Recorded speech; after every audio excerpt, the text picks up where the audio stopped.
I'm Mark Mancini. This week, VRB Outstanding's video is going to be about kayaks and paddleboards, a very inexpensive amenity that people love.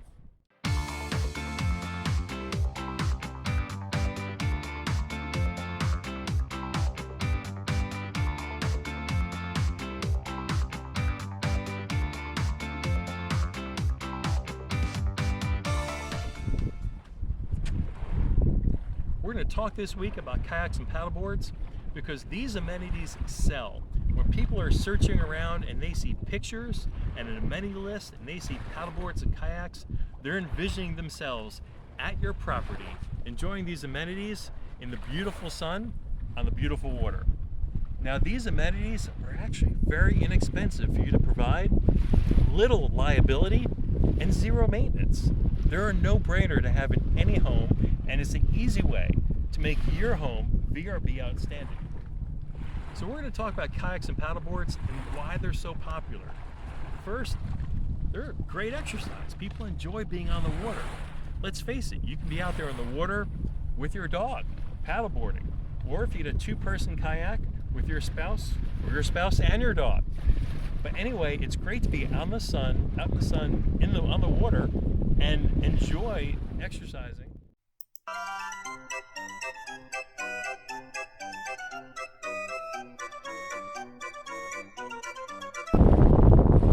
Over here at the Oasis, this is our kayak and paddleboard area.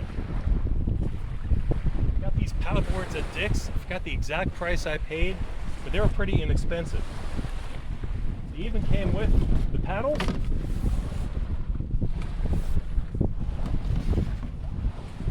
Single-person kayaks are very cheap at Walmart. In the springtime, they have a bunch of them. Just go pick them up, bring them to your rental. About $150. This right here on the bottom is a two-person kayak. It's on the bottom because it's the heaviest of all three. So I put it here so it's easier for people to get off. Now, the two-person kayak is great because you have your wife in the front and you in the back, so that when you're going out and you start getting tired, you let her paddle and she doesn't know you're not paddling. It's great. There's also room for your dog as well. Now, the other thing about paddleboards and kayaks is storage. Depending on your home, you might be able to put it by the side of the dock or side of the house, and that's just easy, convenient, inexpensive. That's great. But in both of my houses, I have 6. My house in South Carolina sleeps 36 people, so I have to have 6 kayaks. Over here in Florida, we sleep 8, and I want to make sure all 8 people can go out and have fun at the exact same time. So I've got 2 paddleboards, 2 single-person kayaks, 2 two-person kayaks, 8 people. You also see a wooden one on the other side there, paddleboard. That was here when we bought the house, so that's just a throw-in. So now we have 9 people going out at the same time. What I did is I've got a welding shop near me, and I know the guy. He's a great guy, Little River Welding, and he built a great aluminum rack for my kayaks here, my paddleboards, and he did this also at my other house as well. He's actually done these for trailers, for local area kayak shops and kayak guides, so he knows how to do these pretty well. So it's aluminum, and I did it this way because wood, actually, if you were to build one out of wood, not only would it be pretty expensive because wood prices kind of climbed a little bit recently, but also wood does not do well in the sun and near water. It deteriorates pretty rapidly. So if I put a wood one in, I knew I'd probably replace it soon. But this aluminum one, it's going to be here forever. My one in South Carolina has been there several years, been fine, been through a couple of hurricanes. So this is also going to last just as long. Here we are at Little River Welding in Little River, South Carolina. I'm here with my friend Jeff, and Jeff's built a few of these kayak and paddleboard racks for me, and they've lasted very well. And I had to defer to him. I said, Jeff, I need a kayak rack, paddleboard rack. What do you suggest? Wood, aluminum, etc. And he went with aluminum. Jeff, tell me, why did you choose aluminum? Because of the lightweight and non-corrosive. It's not as heavy as wood. It lasts a lot longer, basically. So the salt there won't detract from the durability or sturdiness of it at all? No. So one of the things you mentioned was lightweight.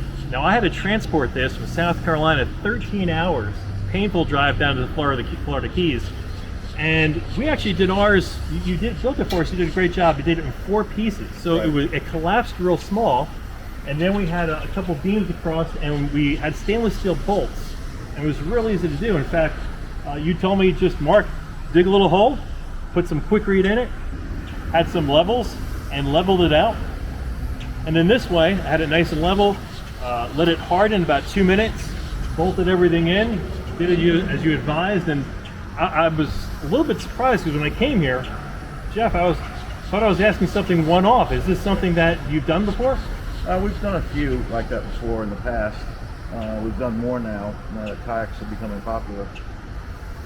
So we're in front of something here that kind of looks like a kayak rack. Tell me about this.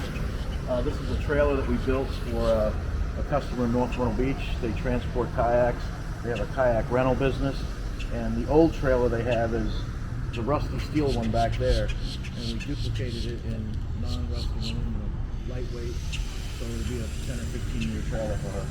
10 or 15 years, even in the salt air, huh? Yes. Wow, that's amazing. So it's worth an investment to put up front, isn't it? Absolutely, absolutely worth the investment. Now, so this is the original trailer that they had for the kayaks. And I see, what kind of metal do you think this is, Jeff? Steel. Steel.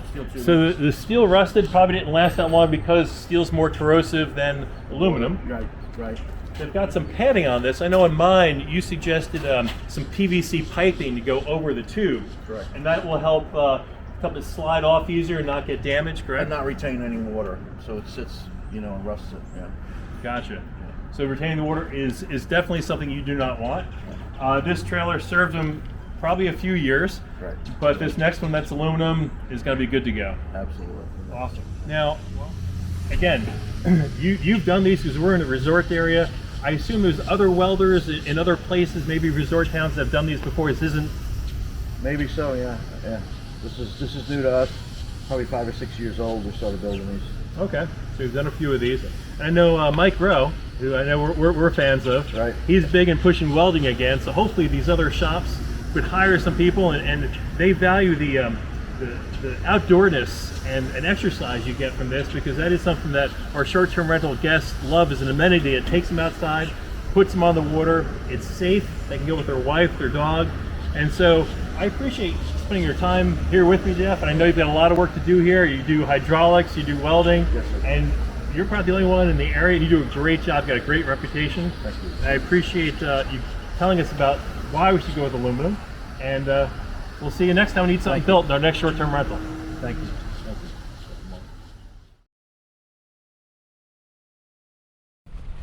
And it was a great investment. It cost me several $100s, but it looks professional and it's permanent. Another thing you're going to need, I got this Rubbermaid box for your life vests. Now, your life vests, these are going to be your typical generic orange $10 a piece at Dick's or Walmart that you have for guests.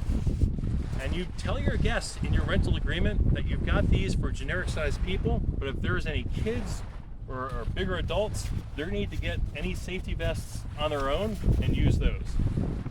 I paid about $450 for the paddleboard over at Dick's. Now they sometimes go on sale, so keep your eyes out.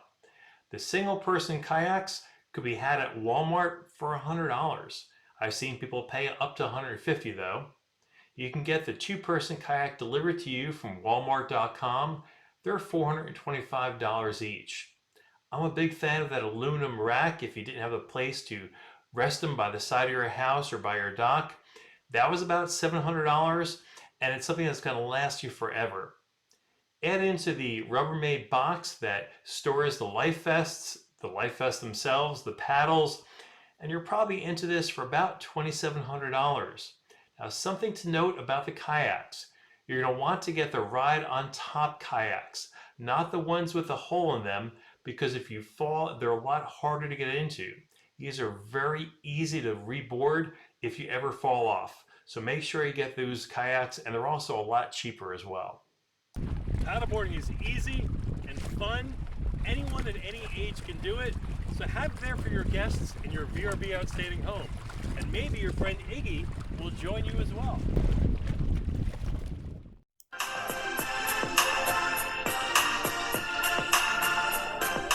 Use the Now, make sure in your rental agreement that you spell out you've got kayaks and paddleboards, and as you use safety and care when using them. Have your attorney review your rental agreement, but it shouldn't provide any additional liability. They're fun, they're no maintenance, and they last pretty much forever, because let's face it, it's plastic. When have you ever seen plastic deteriorate? It's a great amenity. This whole rack and all these kayaks, maybe it cost me a couple $1,000s, but guests love them. They get used each and every rental week, and I get to use them too. That's the other perk about having your short-term rental. You get to enjoy everything you put here. So make sure you make it a place that you also want to be at and enjoy, because let's face it, if you're there and you're enjoying it, so will your guests. That's the important thing about being VRB Outstanding, is that you want to have a place that you want to come to when it's not being used, and have everything here that you would want for your guests. I'm Mark Viasini this week with VRB Outstanding, but please don't forget that the like and subscribe button, and I'll see you